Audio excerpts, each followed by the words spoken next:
This week we're going to have 2 lectures on why a company should become sustainable, and then we'll talk about why they aren't. As you begin to formulate your proposal for change, you need to identify a reason that the change helps your company. This is making the business case for sustainability. In this lecture and the next one, I'll describe some of the most common ways that sustainability helps companies.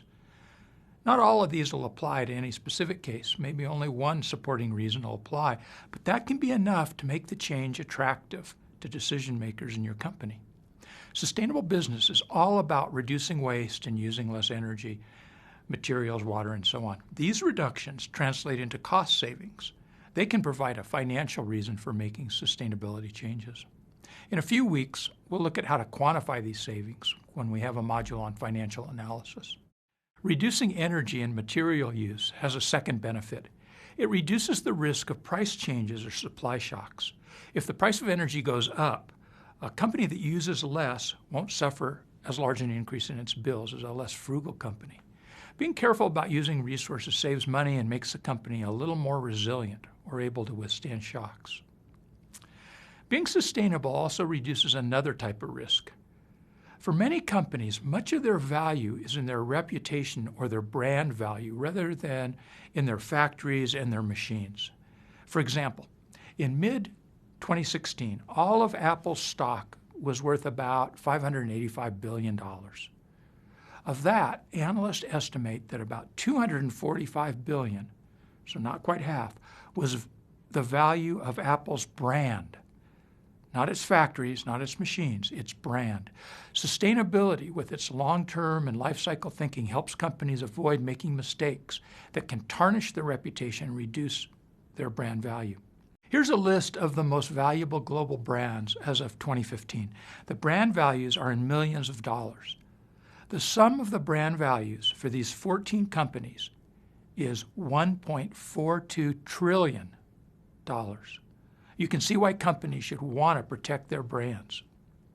Consider a toy maker that saves money by using a low-cost overseas manufacturer and then doesn't provide much oversight of the manufacturing process. Just before Christmas, someone discovers that the toys are painted with lead paint. Suddenly, no one wants to buy the toys for fear their children will put the toys in their mouth and swallow some lead and be poisoned. A sustainable company would specify what ingredients or materials could be used in its products, and it would monitor production or contract with a reliable manufacturer. Or think about Wells Fargo Bank. It apparently pushed employees very hard to open new accounts and sell products. Too hard because they cheated, and the company's now paying a $185 million fine, and the CEO resigned.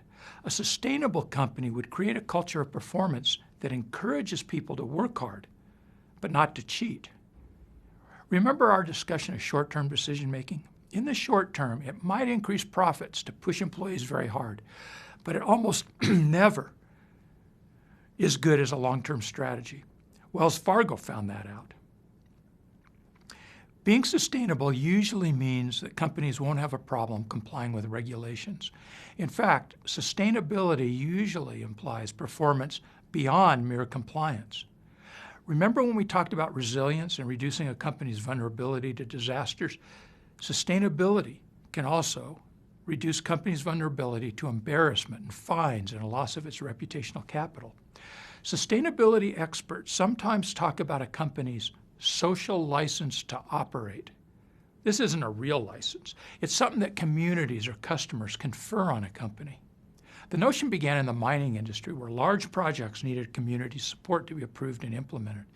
If a company couldn't convince nearby communities that it would carry out the project in environmentally and socially sensitive ways, and that the project would benefit the community, then communities would sometimes fight projects and prevent them from being implemented.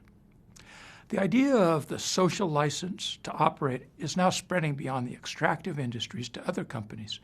Communities want to say about how business might impact them. If companies don't have a good track record, then it's going to be very hard for them to convince communities to trust them. In order to grow and thrive, a company has to be able to ask communities if it can enter and do business. Sustainability helps companies protect their legitimacy so they can grow and expand. Sustainability can also help companies attract and retain talented employees.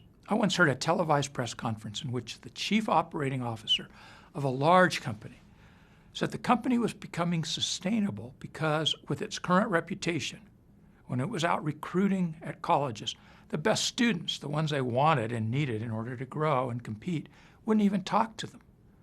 You can understand the student's attitude. Who wants to work for a company that's constantly being criticized for its treatment of workers at home and abroad, or that doesn't follow environmental rules or laws? People want to be proud of the work they do, not embarrassed or ashamed to tell people who they work for. Since you're taking this class, you probably want to make a difference in the world. There are a lot of people like you, so companies need to have a mission and goals that resonate with you and people like you. It's not enough to do a few token things related to social responsibility or sustainability. There has to be authentic engagement and opportunities that employees value and feel make a difference. In the next lecture, we'll talk about other ways that sustainability can help your company. Thanks.